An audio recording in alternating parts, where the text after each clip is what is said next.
संसद में कार्यक्षेत्र में हुई उल्लेखनीय वृद्धि और शासन की बढ़ती जटिलताओं के कारण संसद की ओर से समितियों का गठन किया गया।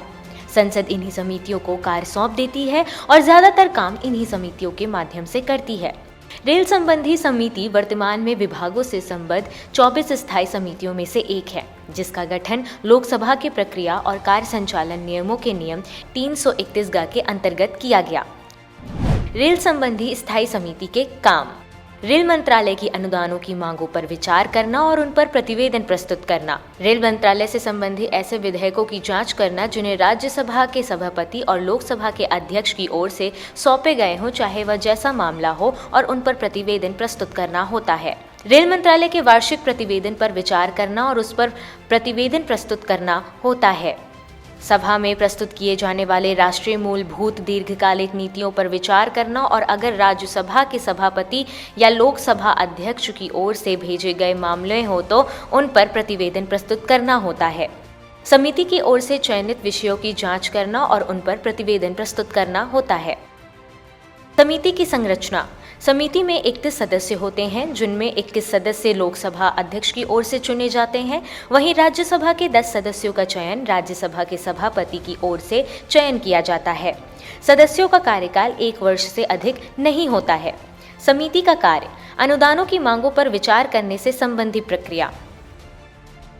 में रेल बजट पर सामान्य चर्चा पूरे होने पर समिति सत्र के बाद की अवधि के दौरान रेल मंत्रालय की अनुदानों की मांगों पर विचार करती है।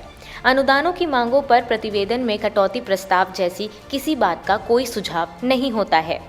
विधेयकों पर विचार करने संबंधी प्रक्रिया: समिति केवल ऐसे विधेयकों पर विचार करती है जिसे दोनों सदनों में से किसी सदन में फिर से स्थापित किया गया हो और लोकसभा के अध्यक्ष या राज्यसभा के सभापति की ओर से चाहे जैसा भी मामला हो सौंपा गया हो, उस पर समिति विचार करती है। समिति उसे सौंपे गए विधेयकों के सामान्य सिद्धांतों और खंडों पर विचार करती है और दिए गए समय के अंदर प्रतिवेदन प्रस्तुत करती है।